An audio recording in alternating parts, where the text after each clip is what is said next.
In the last video, I created a movement script and added the player to a room with light panels on the walls. I was originally making a survival game, but the features I had wanted for the game seemed too complicated for a first game, and really stressed me out.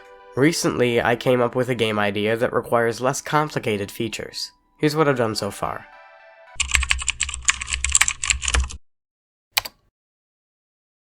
For the previous project, I was adding a force to the player, which is accurate to physics in the real world, but typically, playability is a higher priority. For this project, I instead applied player input to the velocity directly. To fix the stiffness, I implemented acceleration while allowing me to change the time it takes to accelerate. To add sprinting, I just increased the player's move speed if the shift key was being held down.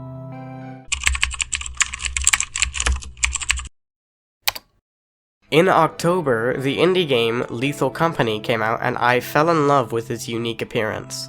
I couldn't figure out how it was done until Ace Rolla released a video on the exact topic. Here's the rundown. Lethal Company's most noticeable effect is posterization.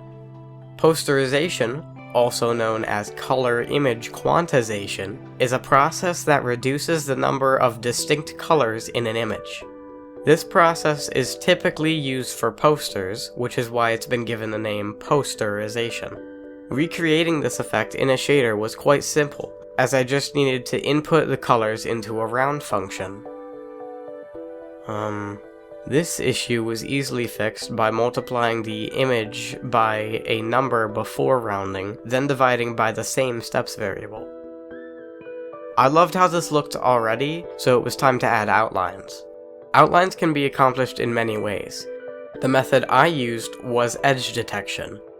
Edge detection is a technique that detects large changes in an image and marks the changes as an edge.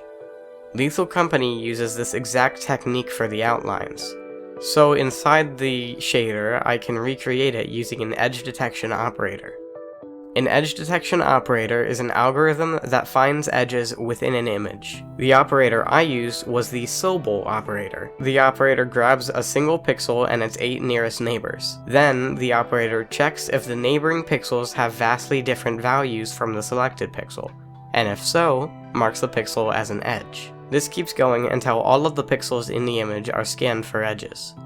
Lethal Company seems to mainly use normal-based outlines, which are the little lines that you see on the materials.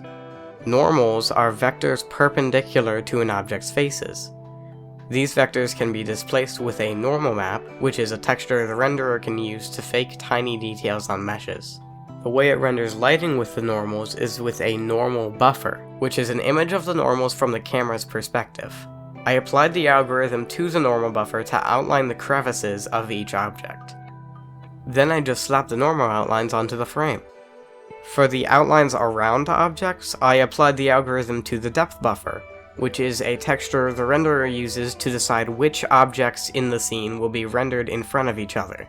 Applying the algorithm gives outlines around objects, and by slapping both together onto the frame, I get some very nice outlines. With the shaders complete, I started working on some features.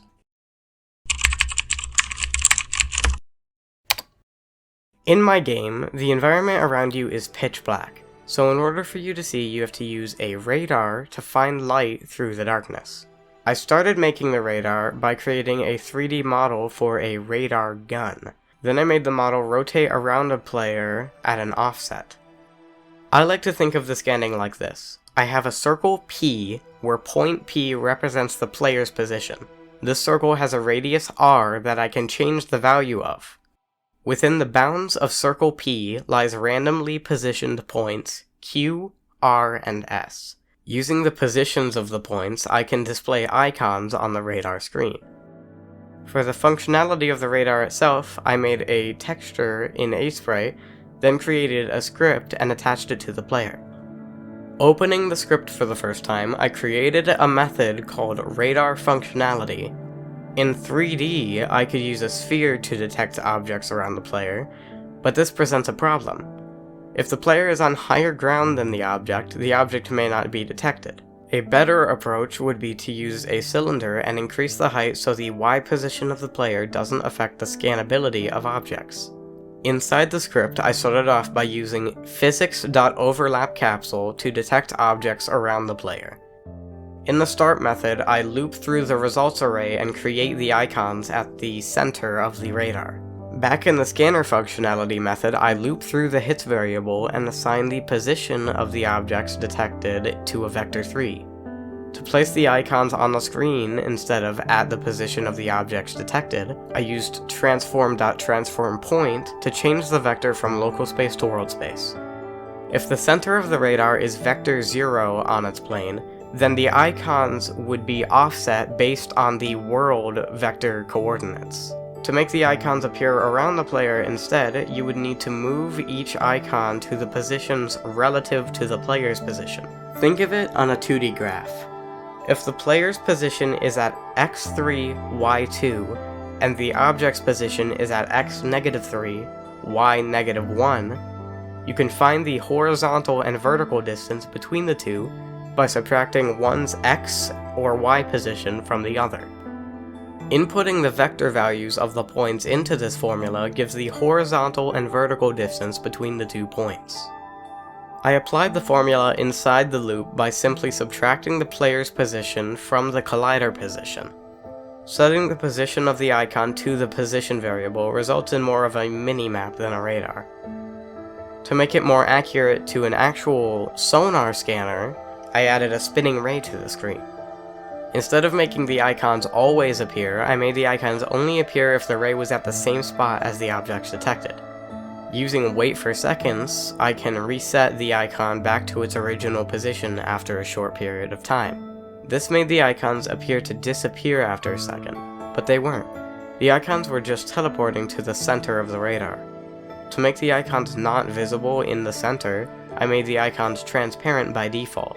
Then, to make the icons fade out instead of vanish, I used a timer to smoothly change the color of the icon from opaque to transparent. With the radar working flawlessly, I decided to set up an environment using volumetric fog. Then I re-enabled the shaders, and it looked fantastic. Well, that's the end of this video, but make sure to hit the bell so you get notified with my next one. And if you want to give me feedback on my game, either leave a comment or you can join the Discord. Link is in the description.